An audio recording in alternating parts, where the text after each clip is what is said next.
terrorists have hijacked a 747 and are now flying it towards a deadly destination. Watch as the chilling crisis unfolds through our live-action feed right now. On my quest to play more rail shooters / light gun games, I came across Target Terror. It looked so cheesy that I was immediately interested, and quickly learned it's a little pricey now. Developed and published by Raw Thrills, Target Terror was released as an arcade game in 2004, and it was ported to the Wii in 2008.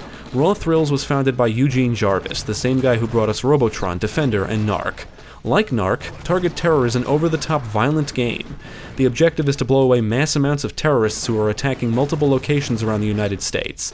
And yes, the gameplay is as janky as it looks. Now let's take a closer look at Target Terror. Terrorists have seized the baggage claim. Let's go to the action right now.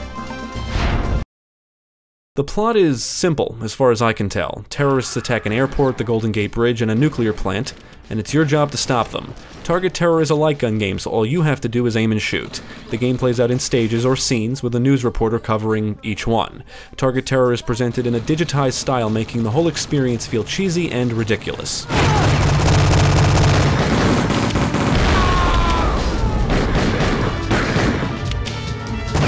Target Terror is a difficult game. There are multiple difficulty modes, and even on the easiest, getting through each scene without consuming 1 credit can be challenging.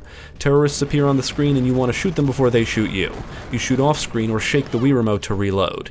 You're given a specific amount of credits or continues, but once they're depleted it's game over and you have to restart. Whenever you take damage or shoot innocent people, you lose health, and once all of your health is lost, you will have to consume a credit to continue playing. You have the option to lower the violence, but I left it at high.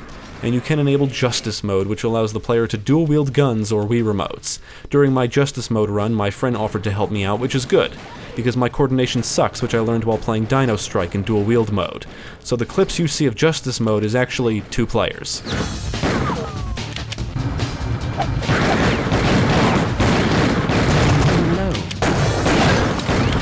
The camera or character moves automatically, so you have no control of when and where you move. As you progress through the stages, you'll be attacked by numerous terrorists. You're always equipped with a pistol with infinite ammo, but can destroy objects in the environments that reveal pickups like weapons and health. You can blow foes away with the shotgun, machine gun, set them on fire with a flamethrower, freeze them with the freeze gun, electrocute them with the shocker, and obliterate them with a grenade launcher and RPG. Every now and then you'll see a satellite fly across the screen, and if you shoot it, you'll acquire the Smart Bomb. Activating this thing will kill all of the enemies on the screen, making it quite useful.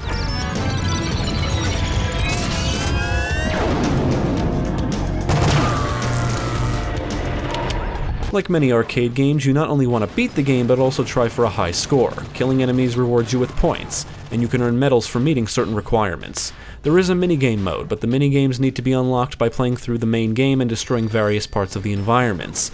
After destroying enough shit, you'll be immediately transported to a minigame, and they are ridiculous, but reward you with bonus points. There's one where you have to shoot turkeys strapped with bombs being hurled at you, and another where you have to destroy golf carts with explosive golf balls.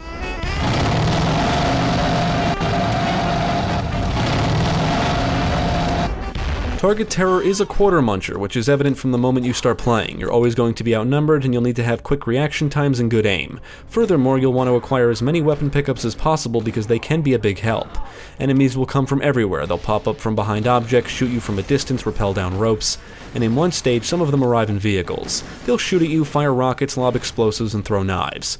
Enemies will appear from the bottom of the screen and perform melee attacks, attack you with melee weapons and chainsaws. One type is a suicide bomber, and you'll even engage what I think are ninjas. You have to be careful not to shoot innocent people that seem to show up everywhere. They'll just pop up somewhere, run and crawl around, and put their hands up. Cops and soldiers will actually help you by shooting at enemies. Most foes go down easily, and there's only one what I would consider a boss type, and it's a helicopter.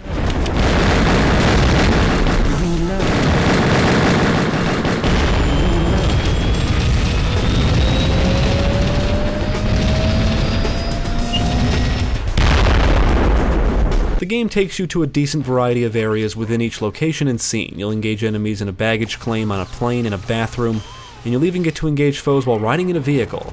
You'll navigate around big open spaces and down narrow corridors. You have to unlock most scenes for each location, and the final scene is unlocked by beating all the rest. Explosive barrels are littered around the environments, and blowing these up will kill any enemies near them.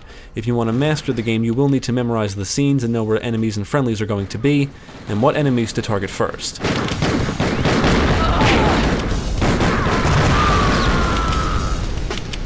Target Terror looks cheesy on purpose. Personally, I like the digitized actors and environments. I think it gives the game a unique personality, but I won't pretend the game looks amazing. I do like most of the visual effects, but fire looks terrible. When you get attacked, the screen will crack, you can shoot and break glass, muzzle flashes look cool, sparks fly through the air as a result of bullet impacts on surfaces, explosions look okay, and the shooting feels satisfying thanks to the gore effects. The puffs of blood that appear when you shoot enemies looks cool, explosions will result in body parts flying through the air, and blood will splatter around the environments. The motion capture work is pretty good, for this style of presentation anyway, and enemies will react differently depending on which part of their body you shoot. Aim for the nuts! The soundtrack is full of some rocking and funky tunes that match the game's cheesy style. The sound effect of your pistol firing sounds like it was ripped from Doom, but most of the weapons fire sounds okay. Enemy weapons fire is loud, and enemies will grunt and scream as they die. When there was a ton of enemies on screen and I was trying to shoot them all, it sounded like a war zone in my living room. On the technical side, the frame rate does dip here and there, and the game likes to pause frequently, usually only for a second or two, and it can throw off your aiming, which is annoying. Also, enemies will periodically disappear and then reappear.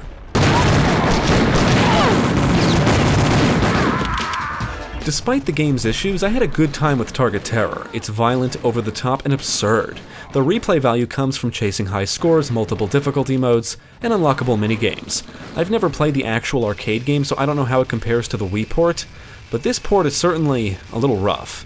But I find that the issues actually complement the cheesy action nicely. I won't lie and say this is a great or even good game, really. It's just so absurd that I can't help but enjoy it for what it is. The terrorist group consists of a crazy cast of characters, the minigames are wacky, and the weapons are fun to use.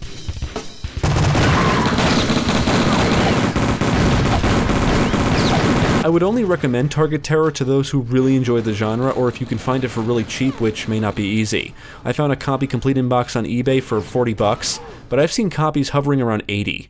Honestly, Target Terror for the Wii is not very good. There are better rail shooters out there, but if you want some cheesy gung-ho light gun action, definitely check out Target Terror.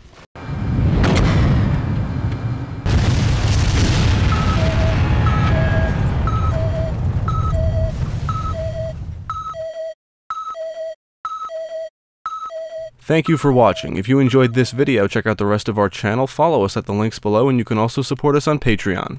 If you're interested in more gaming content, check out our friends over at Gamecast.